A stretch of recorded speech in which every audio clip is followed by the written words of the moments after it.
Ashley Adamson-Edwards 2.2 Physiology. This report will describe, explain and analyse different aspects of steady-state exercise. This will be done as a result of our own experiment on 3 athletes taking part in 20 minutes of steady-state exercise.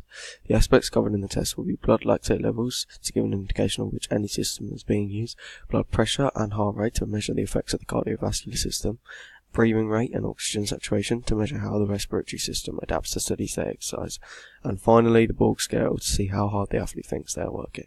All these aspects will also help justify whether or not the athletes are working at steady-state exercise. According to Prezi.com, steady-state exercise is activity that achieves a balance between the energy required by working muscles and the rate of oxygen and delivery for aerobic ATP production. For example, a 40-minute jog is classed as steady-state exercise because the aerobic system can be the main energy system being used. The heart rate should increase to the individual's aerobic target heart rate of 60 to 85% of their max BPM and a Borg scale reading of around 13. Before the steady-state exercise takes place, the heart rate will be slightly increased compared to its normal resting stage. This is where the adrenal gland is stimulated to release the hormone of adrenaline. This is because the athlete's self-conscious thought of the eventful exercise causes the sympathetic nervous system in the cardiac control center to stimulate the hormone adrenaline to be released.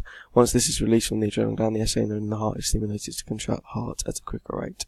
This is due to an increase in detection from the chemo and proprioceptors, which send signals to the cardiac control sensor on the increase in carbon dioxide and muscle contraction.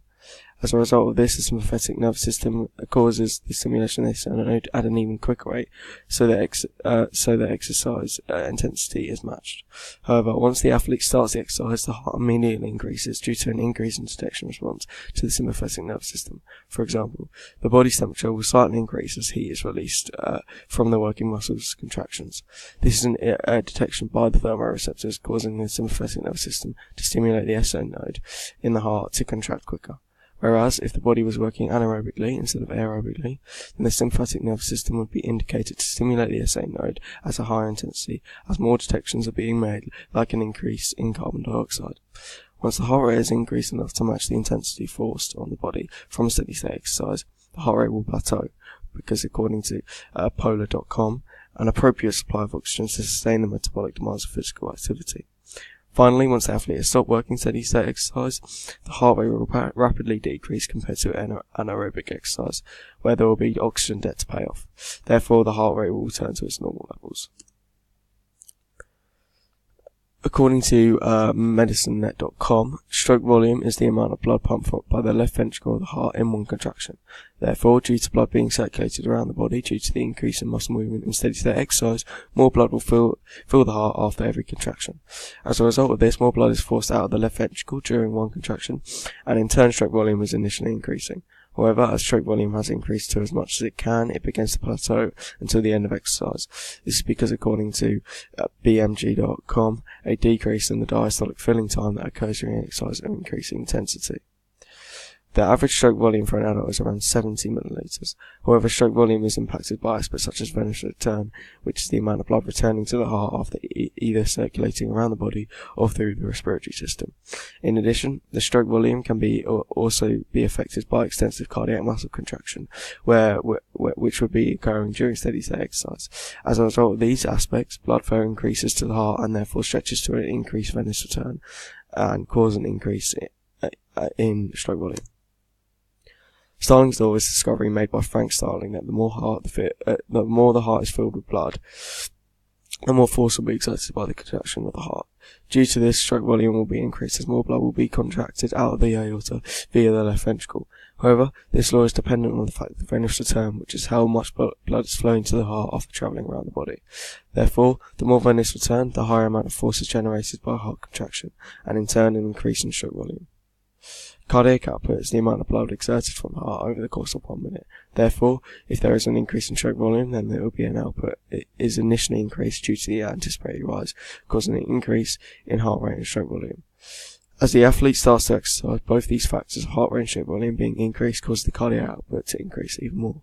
However, eventually the cardiac output is either forced to a plateau or maintains its rate because it doesn't need to increase anymore. This is due to the intensity of steady-state exercise not requiring the cardiac output to be pushed to its maximum limit. Finally, as the SA node of the heart is reduced in terms of being stimulated, heart rate is reduced, and in turn so is stroke volume due to less blood initially entering the heart. Due to these contribution factors, cardiac output decreases back to its normal level, and the average cardiac output for someone who weighs around 70 kg, according to Washington Education, is about 5 litres per minute. Blood pressure refers to the amount of pressure that the blood in the arteries of the body is putting on the arterial walls. This is dependent on how much blood there is in the arteries. Any blockages which minimise space for the blood to circulate, or whether or not the body is undergoing exercise. However, blood pressure consists of two values, which are systolic and diastolic blood pressure. Systolic pressure is the pressure on the walls of the arteries transporting blood whilst the heart is contracting, whereas diastolic pressure represents the same as systolic pressure, but whilst the heart is at rest. When both of these values are either too low or too high, immense pressure can be put on the heart, and in turn leads to conditions such as cardiac arrest. Therefore, it's important that blood pressure levels are at a good standard of the average of 120/80, systolic diastolic. However, during steady-state exercise, the systolic blood pressure is affected by things like stroke volume, and therefore is perhaps increased before the exercise as a result of anticipated rise. As the athlete begins the steady-state exercise, the systolic blood pressure will increase as more blood is present in the arteries during heart contraction due to a higher stroke volume and heart rate. However, this value eventually will stop increasing and instead plateau as the value has either reached its maximum or the body doesn't need to increase its blood and vessels anymore. Finally, as the athlete stops taking part in steady-state exercise, the systolic blood pressure will gradually decrease to its normal levels. However, in order for this to happen, heart rate and stroke volume need to have decreased so that less blood is leaving the heart after one contraction, and therefore there is less blood inside arteries during heart contraction. However, diastolic pressure isn't greatly affected by the exercise because of vasodilation. This is where the arteries and blood vessels widen and increase room for blood flow. However, during exercise there may be a little bit of decrease in diastolic pressure, whereas systolic pressure is too strong for vasodilation to try and reduce it.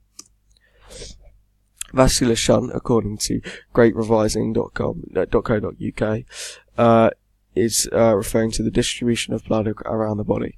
For example, during perhaps a marathon, the runner ideally needs more blood to flow to the working muscles in their legs to maintain efficient exercise levels. Therefore, the vascular shunt redistributes the blood in the body to the working muscles in the legs, like the hamstring and quadricep group muscles. However, this extra blood, which is provided to the more important muscles, is provided by reducing the amount of blood flow to the muscles which aren't important in that situation. For example, less blood flow would flow to less important muscles like the smooth muscles in some non-vital organs.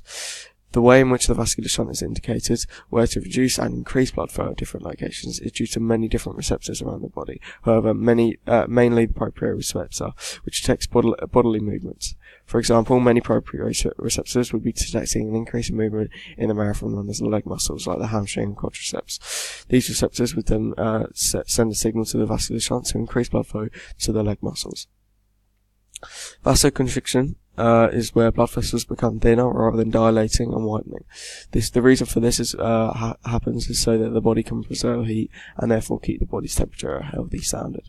However, this process occurs when the hypothalamus is sent to send a signal by the thermoreceptor to indicate that the body's temperature is too low. Therefore, the capillaries which supply blood to the skin are cut off due to blood vessels supplying the capillaries contracting, and in turn stopping blood flow to the skin.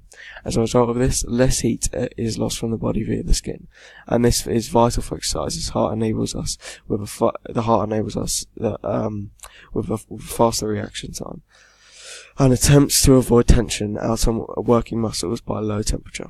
However, during steady-state exercise, this can also be supplied as the body's temperature increases, as a result of muscle contraction increasing, and therefore allowing vasoconstriction to take place.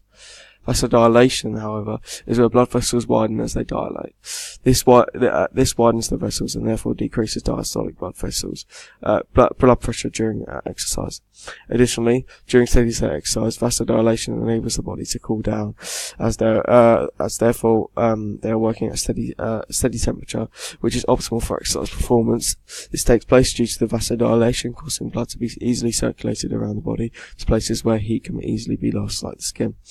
As a result, the temperature drops and less strain is put on the cardiovascular system during steady-state exercise. during steady state exercise, breathing rate is how many times someone takes a breath, inhalation or exhalation, during the period of a minute. This rate can be forced to differ depending on the different circumstances that someone might be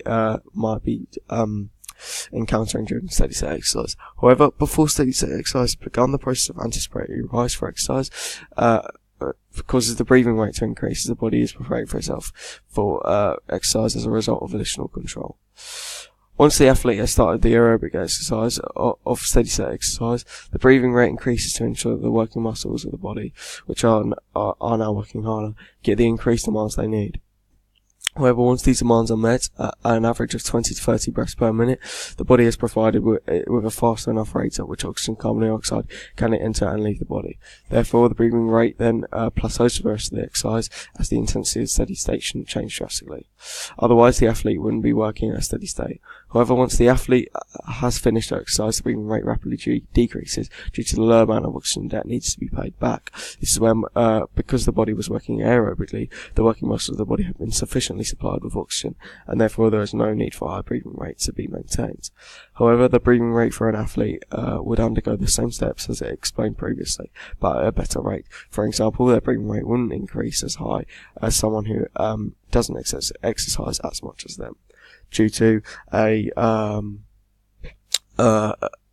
constant training of the intercostal muscles becoming stronger.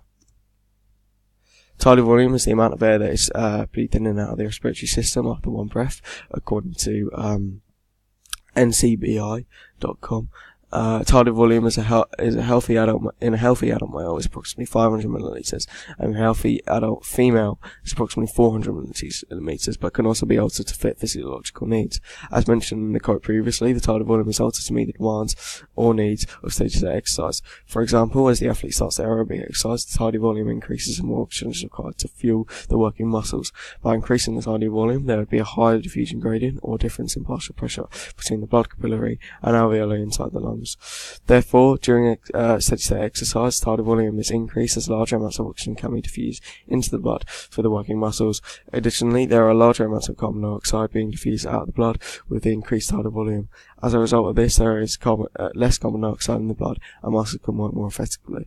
However, eventually this tidal volume will stop increasing and reach a plateau as the athlete's body doesn't require any more oxygen due to the low intensity of steady state exercise. Finally, once the athlete has stopped exercising, the tidal volume will gradually decrease as the working muscles of the body haven't accumulated any oxygen debt, and therefore the higher amounts of oxygen aren't needed.